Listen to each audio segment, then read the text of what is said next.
Oi, pessoal, sejam muito bem-vindos à nossa análise de hoje. Olha, nós vamos mergulhar num tema que é fascinante, urgente e que cruza aquela linha entre a ficção científica e a nossa realidade agrícola de um jeito honestamente assustador. Imagina o filme 40 Acres, que esteve em destaque recentemente. É uma obra que pinta aquele futuro super desolador, sabe, onde um colapso alimentar simplesmente destruiu a civilização.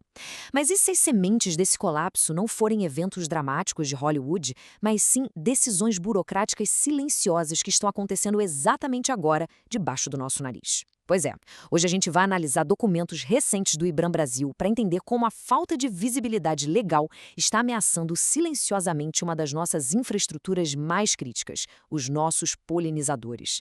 Então, vamos direto ao ponto. Dá uma olhada nessa citação direta da nossa fonte. O filme da Netflix se passa 14 anos depois que uma pandemia fúngica acabou com quase todos os animais do planeta, deixando a galera lutando por terra e comida. Mas essa frase ilustra a tese central da nossa explicação de hoje.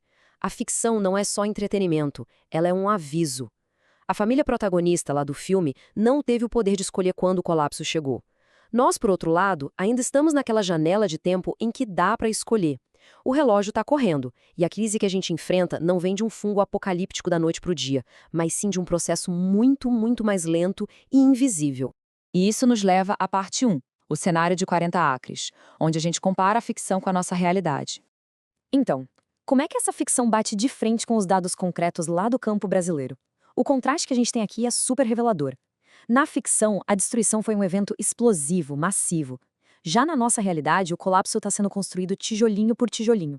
A fonte destaca um mecanismo burocrático chamado equivalência técnica. E o que isso quer dizer na prática? Significa que novos agrotóxicos são frequentemente aprovados com base em produtos antigos, sem a necessidade de novos testes ecotoxicológicos para espécies que nunca foram avaliadas antes. Ou seja, não tem um apocalipse instantâneo. O que rola é uma tolerância cumulativa de pequenos danos até o momento em que o ecossistema simplesmente não consegue mais se recuperar. E adivinha quem está na linha de frente desse colapso silencioso? Bom, é o que vamos ver na seção 2, nossas abelhas nativas em risco.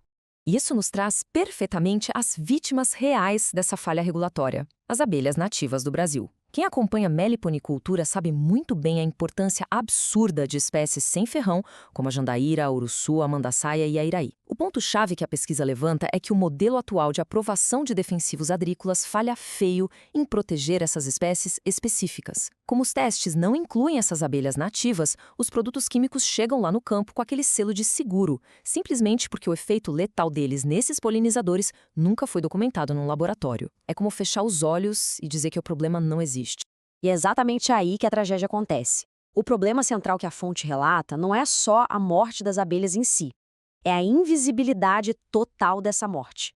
Pensa bem, quando um enxame inteiro morre depois que um drone de pulverização passa, o evento é tratado como uma anomalia, um caso isolado. Por que isso acontece? Porque sem um documento, sem a coordenada exata de onde o enxame estava e sem a prova de que existia um meliponário registrado ali naquele exato momento, não tem como responsabilizar ninguém. As abelhas morrem, mas para o sistema, cara, é como se elas literalmente nunca tivessem existido.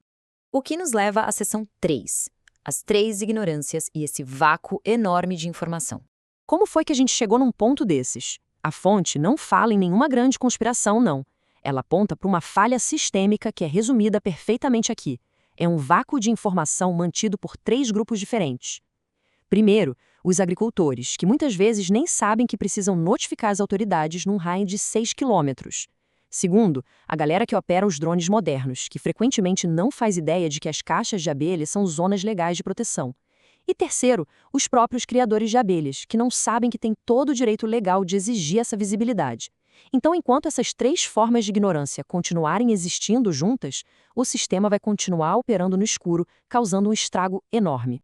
Para deixar a regra do jogo bem clara, a notificação prévia não é um favor, é uma exigência legal. A Instrução Normativa 01 de 2012 obriga um aviso com 48 horas de antecedência. O mais louco de tudo isso é que essas regras foram criadas lá atrás para aviões tripulados tradicionais. Só que a transição tecnológica para os drones foi tão rápida que a comunicação dessas regras antigas para a tecnologia nova simplesmente se perdeu no caminho. O arcabouço legal está lá, mas está acumulando poeira digital. Seção 4. O preço oculto da invisibilidade. E qual é o custo real quando a lei existe, mas ninguém aplica porque ninguém se vê no mapa? A dura realidade jurídica que a gente vê aqui é chocante. Se uma operação não tem um registro georreferenciado, perante a lei, ela é invisível. Ponto. E se ela é invisível, a pulverização de veneno por um drone que acaba matando essas colônias nativas não é tecnicamente um crime. Acaba sendo legal por omissão. O operador do drone está lá só aplicando o produto sobre o que o mapa dele diz ser terra desocupada. É um ponto cego simplesmente devastador na nossa regulamentação ambiental. Mas tem jeito, e a gente vê isso na seção 5, Proteção GeoIBRAM, a nossa solução legal. Ainda bem que a nossa análise não foca só no problema, né? Tem uma solução prática, imediata e totalmente amparada pela lei. Para entender essa solução, a gente tem que olhar para essa portaria do mapa de 2021. Ela é o nosso escudo legal. O que essa portaria fez foi genial. Ela disse que não importa se é um avião gigante ou um drone guiado por controle remoto. Para a lei, tudo é aeronave. Ou seja, as mesmas zonas rígidas de proteção e as mesmas leis de notificação valem para os drones. Isso fecha aquela brecha tecnológica de vez. E aqui está o passo a passo prático que a análise traz para a gente. Primeiro de tudo, registrar o meliponário no GeoIBRA. Isso não é só preencher papelada chata, é criar uma existência legal no mundo digital. Segundo passo, com o registro você ganha visibilidade territorial. Tem uma instrução de 2008 que já garante automaticamente uma zona de exclusão de 250 metros ao redor do apiário. E o terceiro passo, com esse mapa na mão e sendo visível, você pode exigir por lei a tal notificação prévia de 48 horas. É sair daquela invisibilidade total para uma proteção legal de verdade. O GeoIBRAM funciona como a ponte entre a caixinha de abelha lá no campo e o mapa digital que o piloto do drone está olhando. E a gente entra na nossa reta final, seção 6. A escolha é agora, porque o tempo está esgotando. Com essas ferramentas na mesa, a gente volta para a premissa daquele filme e para a encruzilhada em que a gente está hoje. A fonte deixa muito claro que é fundamental deixar as polarizações de lado. Como está escrito aqui, ninguém está atacando a agricultura. Todo mundo sabe que o agronegócio precisa de herbicidas e fungicidas para funcionar na escala que a gente precisa hoje para botar comida na mesa. O que os pesquisadores de instituições sérias estão pedindo é, pura e simplesmente, ciência rigorosa e conformidade. Eles querem que os protocolos de avaliação não ignorem mais as nossas abelhas nativas e que parem de dar aprovação automática sem medir o impacto real. É um pedido de equilíbrio lógico e não de proibição. Essa é, sem a menor sombra de dúvida, a frase mais impactante dessa análise inteira. Muitas vezes as pessoas travam um debate sobre a natureza em ideologias, né? Mas o que a gente está vendo aqui não é ativismo, gente. É pura legalidade. As ferramentas para fazer com que a produção de alimentos conviva em paz com a polinização já foram pensadas, debatidas e virarão lei aqui no Brasil. As regras já existem e estão valendo. A única coisa que falta agora é tirar tudo isso do papel e colocar no mapa. E com isso, a gente chega na provocação final que fica para nossa reflexão. A gente viu o paralelo com o cenário daquele filme 40 Acres, onde o tempo da humanidade acabou. Entendemos também aquelas 3 ignorâncias sistêmicas e como a falta de comunicação cria um vácuo legal perigoso. E, principalmente, a gente viu que o registro no GeoIBRAM é a grande chave para visibilidade e proteção. A lei já está do lado dos polinizadores. A questão agora não é inventar a lei nova, é usar as que a gente já tem. E aí? Será que a gente vai escolher sair da invisibilidade antes que esse colapso silencioso vire um caminho sem volta?